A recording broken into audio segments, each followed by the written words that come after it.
Halo Sobat Easy Stock, ketemu saya lagi. Kita bahas saham yang mau IPO PT Aman Mineral Internasional, kodenya AMMN, sektor basic material. Ini kita lihat offering price-nya 16.50 sampai 17.75. Stok yang di offer 72,8 lot. Oke, itu book buildingnya sampai 16 Juni. Kita lihat detailnya ya. Ini perusahaan subsektornya copper, tapi copper pasti penghasil emas juga. Ini letaknya di Bukit Hijau atau Batu Hijau di Sumbawa Barat dari Nusa Tenggara Barat. Jadi emang penghasil emas juga dan perak. Jadi memang kalau copper seperti Freeport penghasil emas dan perak selain tembaga. Total share yang di offer cuma 10%. Jadi 90% masih dikuasai oleh pemilik lama. Offering price-nya tadi juga udah. Kita lihat websitenya.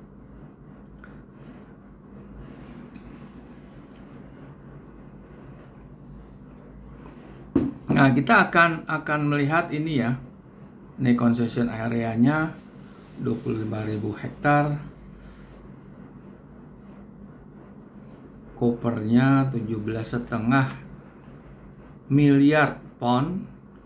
Goldnya 24 juta ons. Oke. Nah, kita akan menghitung nilai wajar yang 16.50 sama 17.75. Itu kan harga range-nya ya. Itu harganya murah atau wajar atau malah mahal. Oke, kita akan menghitung, nanti kita bongkar prospektusnya ya, Anda bisa download. Kita akan menghitung nilai wajarnya dengan menggunakan rumusnya Benjamin Graham dengan bukunya Security Analysis dan Intelligent Investor, 2 buku pegangannya Warren Buffett untuk menghitung nilai wajar saham yang listed dan yang akan listed.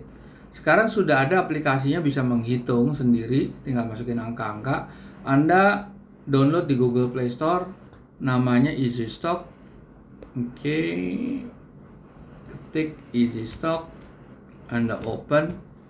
Nah, seperti ini. Itu ada menu di bawah itu True Value IPO. Kalau Anda buka ini ada 865 saham yang listed.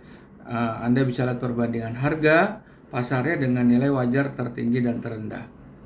Oke, sebelum kita melakukan simulasi perhitungan, kita akan buka prospektusnya. Nah, untuk melihat prospektus, kita harus nomor 1 adalah lihat saham yang beredar. Outstanding share-nya berapa? Ini kalau kita lihat di sini, sebelum dijual ke publik, dijualnya itu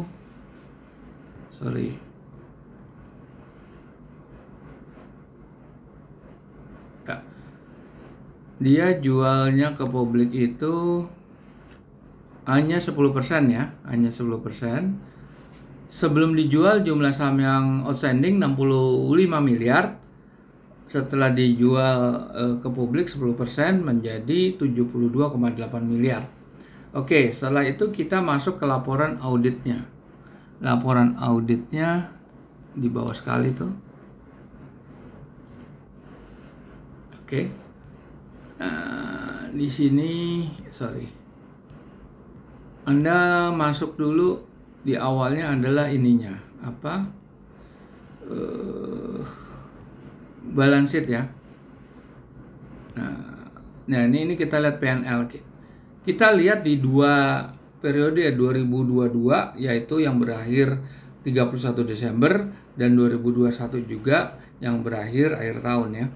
Nah, ini kita lihat fokusnya kalau di P&L itu hanya laba setelah pajak atau laba tahun berjalan.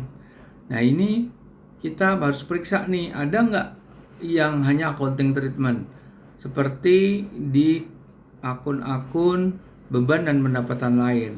Di situ ada bagian dari laba entitas asosiasi atau joint venture. Ada amortisasi kerugian. Nah, itu kalau yang plus kita keluarkan berarti diminuskan kan. Kalau yang minus kita keluarkan juga berarti dipluskan. Oke.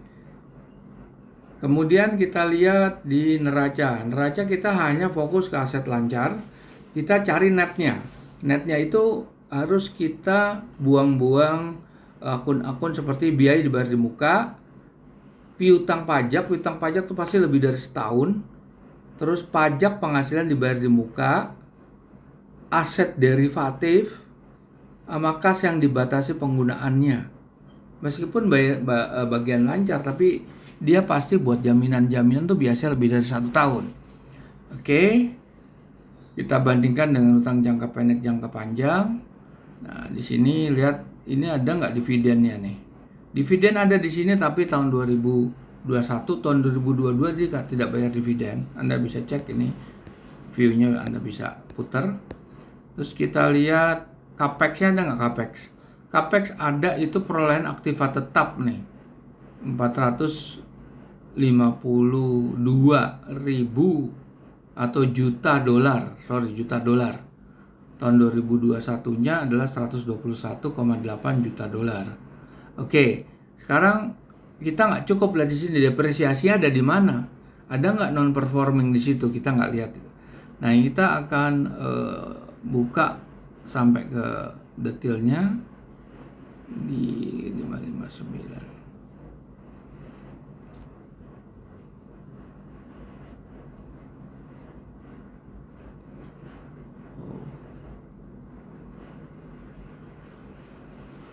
Oke, perpajakan.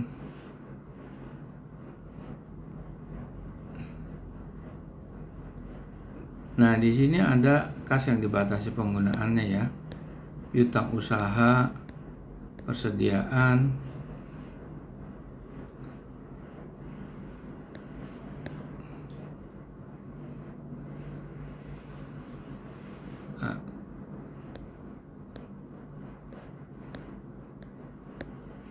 nah, kita lihat aset tetap. Ini di sini ada nih penambahannya yang kita lihat. Terus kita lihat akumulasi penyusutan 16 juta ya. Tahun 2021 juga gini, biaya perolehannya 496. Terus penambahannya adalah 98,7. Waktu di apa capex ini Anda lihat ada aset di dalam penyelesaian atau ini hak guna. Hak gunanya biasa dikurangin. Oke. Terus kita lihat detail P&L.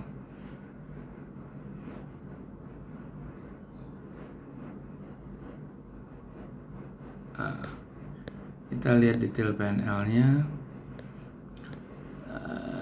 Penjualan dan biaya-biaya. Nah, kita cocokkan depresiasinya, penyusutan dan amortisasi. Kita pakai hitungan yang konservatif aja supaya kita lihat ini mahal apa murah. Oke. Nah, ini Anda bisa lihat. Oke, kita nanti akan simulasikan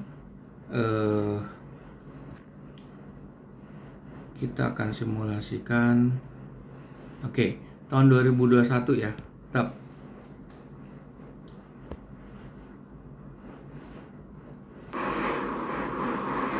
Nah, ini Anda buka yang di bawah menunya, Anda isi data-data perusahaan, jangan lupa email Anda.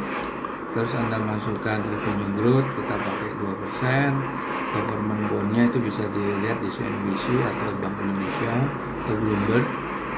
Terus capex, opex, depreciation ini kalau sudah setahun tidak perlu. Nah, ini dicari seperti yang tadi lah. Yang tadi ada pendapatan dan biaya lain-lain yang tidak terkait sama core business-nya atau non-recurring, itu harus dimasukkan di situ semua. Terus net income, utang jangka pendek, jangka panjang. Nah, yang perlu diteliti adalah itu kolom yang capex, plus opex, plus depreciation. Itu harus teliti di situ, dan Anda harus tahu akun-akun mana yang tidak termasuk di situ. Berarti kan tadi ada yang harus dikeluarkan, berarti kalau plus dikurangkan, kalau min dipluskan, kira-kira gitu. Oke, utang jangka pendek, jangka panjang, terus kemudian kita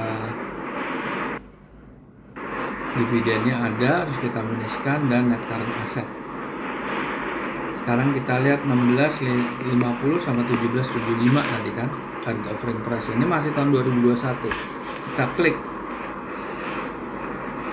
Tahun 2021 bisa sampai 16.48 ya. Lumayan bagus. Tapi itu di bawah harga. Tapi yang penting adalah updated financialnya, yaitu laporan yang terakhir. Kita lihat laporan yang terakhir.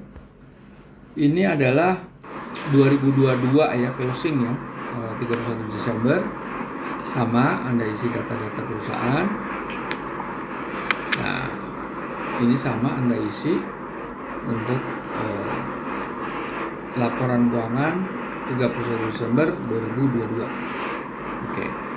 Sama tadi modelnya. Udah, kita isi utang jangka pendek yang dia tidak bayar dividen ya. Dia tidak bayar dividen, net current asetnya kita hitung. Ya, seperti itu. Sekarang kita klik. Wah, bagus ini. Berarti harga 17.75 itu murah. Nah, tadi growth-nya kita pakai berapa? 2,5% ya. Kita ganti jadi 1,8. Oke. Masih di 4.000, masih bagus. Oke, jadi ini perusahaan tambang ini dihitungnya nilai wajarnya itu harganya masih under value. Nah, tetapi balik lagi tadi itu Anda bisa nggak mendapatkan lot itu, saham itu, karena di situ cuma yang dilepas ke publik cuma 10%. Nah, 90 dikuasai oleh pemilik lama kan. Artinya ini bisa oversubscribe. Kalau oversubscribe tuh mudah sekali digoreng lah gitu. Bisa naik tinggi, tapi belum tentu juga nanti di hari hanya seperti itu. Jadi ini nggak ada jaminan ya. Kalau di IPO emang susah. IPO tuh tergantung siapa yang goreng, kita nggak tahu siapa yang goreng. Jadi jangan main tebak-tebakan gitu. Oke, para pemirsa, ini kita jumpa lagi di lain kesempatan. Silakan Anda dalami perusahaan Copper and Gold ini. Terima kasih.